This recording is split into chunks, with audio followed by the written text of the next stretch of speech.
1972 میں اقوام متحدہ کی جنرل اسمبلی نے 24 اکتوبر کو اقوام متحدہ کے دن کے ساتھ مل کر عالمی ترقیاتی معلومات کا دن منانے کا فیصلہ کیا۔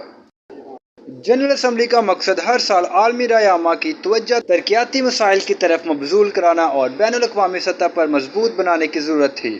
اس دن کو مزید اس تاریخ کے طور پر تسلیم کیا گیا جس دن 1970 میں دوسری اقوام کی ترقی کی دہائی کے لیے بین الاقوامی ترقیاتی حکمت عملی اپنائی گئی۔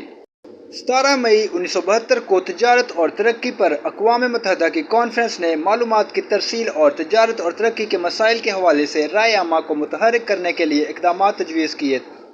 یہ قرارداد 3038 کے نام سے مشہور ہوئی جسے اقوام متحدہ کی جنرل اسمبلی نے 19 دسمبر 1972 کو منظور کیا۔ اس تقریب کا مزید مقصد عام لوگوں کو یہ بتانا ہے کہ ان کے مسائل کو حل کرنے کے لیے طریقے تلاش کرنے کے لیے بین الاقوامی تعاون کو مضبوط کرنا کیوں ضروری ہے۔ حالیہ برسوں میں بہت سے واقعات نے اس دن کے عنوان کے قدرے مختلف تشریح کی ہے۔ انہوں نے اس کے کردار پر توجہ مرکوز کی ہے کہ جدید انفارمیشن ٹیکنالوجیز جیسے انٹرنیٹ اور موبائل ٹیلی فون ڈیجیٹل تقسیم سے پاک لوگوں کو آگاہ کرنے اور تجارت اور ترقی کے مسائل کے حل تلاش کرنے میں ادا کر سکتے ہیں۔